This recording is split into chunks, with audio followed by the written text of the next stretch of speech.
আপনাকে জানতে হবে আপনার সামনের যে জনসমুদ্র, আপনার পেছনের যেই জনবল, আপনার যে কনস্টিটিউয়েন্সি, আপনার যে নির্বাচনী এলাকা, সেখানকার মানুষ আসলে আপনাকে নিয়ে কী ভাবে, আপনার দলকে নিয়ে কী ভাবে, আপনার দলের ম্যানিফেস্টো নিয়ে কী ভাবে, সব কিছু।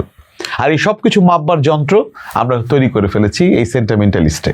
কাজেই সিট বেল্ট বেঁধে একটু ঠান্ডা করে বসেন, কারণ আমরা এমন কিছু জিনিস নিয়ে আসছি যেটা বাংলাদেশের ইতিহাসে আর কোনো দিন আপনি দেখেননি।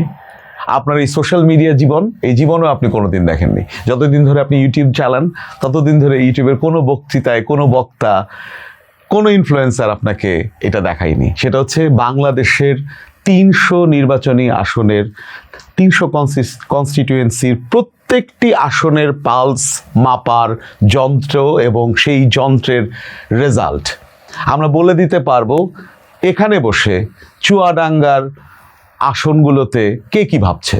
আমরা বলে দিতে পারবো এখানে বসে কালীগঞ্জের আসনগুলোতে কি সেন্টিমেন্ট চলছে, কালীগঞ্জের মানুষ কি নিয়ে কথা বলছে, কালীগঞ্জের মানুষ কাকে পছন্দ করছে। আমরা এখানে বসে বলে দিতে পারবো চিটাগংয়ের মানুষ কি ভাবছে, সিলেটের মানুষ কি ভাবছে, আসন পরিবর্তনে কি পরিবর্তন দেখা দিচ্ছে, তার সব কিছু সোশ্যাল মিডিয়া অ্যানালিটিক্স করে। কাজেই কতটা নিতে পারবেন, কতটা ধরতে পারবেন, কতটা বুঝতে পারবেন, সেটা আপনার উপরে থাকছে। আর এর জন্য চোখ রাখুন সামনের এপিসোডগুলোতে।